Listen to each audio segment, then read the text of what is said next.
নমস্কার বন্ধুরা, আজকে বানাতে চলেছি ছানা পোড়া কিংবা ছানার কেক। চলুন শুরু করা যাক। এখানে আমি দুধ নিয়েছি 1.5 লিটার, মানে 3 প্যাকেট নিয়েছি আমুল তাজা দুধ।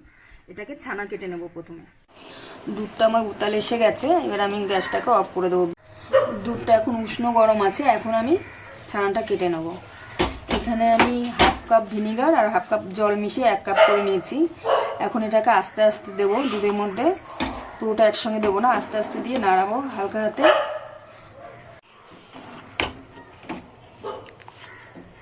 আমার হয়ে গেছে, এই দেখুন সবুজ, জলটা সবুজ হয়ে গেছে, তার মানে ছানাটা আমার ঠিকঠাক হয়ে গেছে।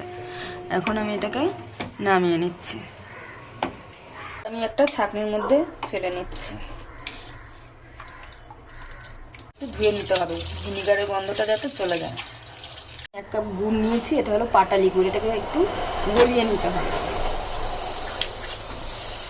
আমি 1 কাপ দিয়েছি গুড়, 2 চামচের মতন জল দেবো এখানে, 2 থেকে 3 চামচ। ব্যাস, জাস্ট গলবে গুড়টা।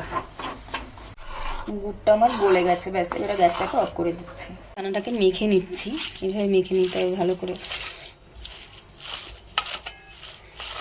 এখানে আমি 2 চামচ সুজি নিয়েছি আর 1 চামচ ময়দা। আপনারা চাইলে 3 চামচ সুজিও দিতে পারেন। এটাকে এর সঙ্গে মেশাবো এখন।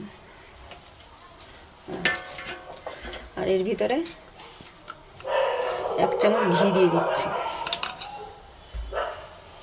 এটা ভালো করে মেখে নিতে হবে। এর মধ্যে গুড়টাকে মেশাবো। এখানে আমি 1 কাপ গুড় নিয়েছি, আপনারা যেমন মিষ্টি খাবেন সেরকম নেবেন।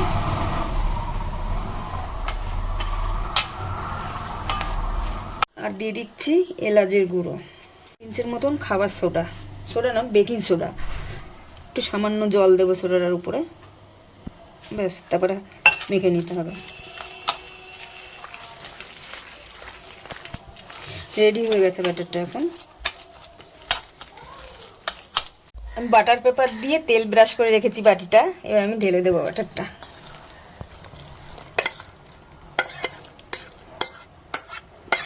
ঢেলে নিয়েছি, এখন 2 বার এরকমভাবে ট্যাপ করে নিতে হবে।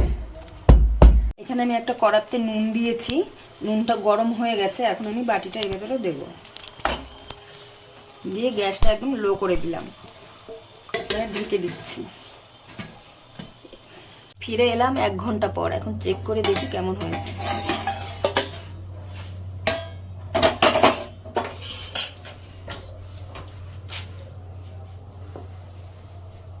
ছুরির গায়ে লাগেনি একটু, তার মানে এটা আমার হয়ে গেছে। এখন ঠান্ডা করতে দেবো, ঠান্ডা করার পরে কেটে দেখাবো।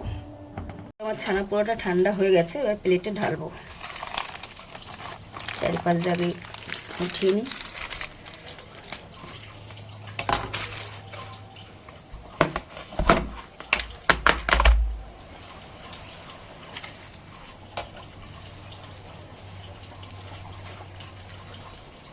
দেখুন কি সুন্দর হয়েছে।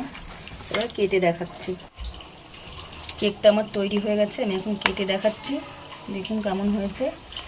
আর ভিডিওটি যদি ভালো লাগে তাহলে একটা লাইক করবেন, একটা সাবস্ক্রাইব করবেন, আর কমেন্টস করে জানাবেন কেমন হয়েছে। আপনারাও বাড়িতে এইভাবে তৈরি করুন। এটা বানাতে আমার 1 ঘন্টা সময় লেগেছে।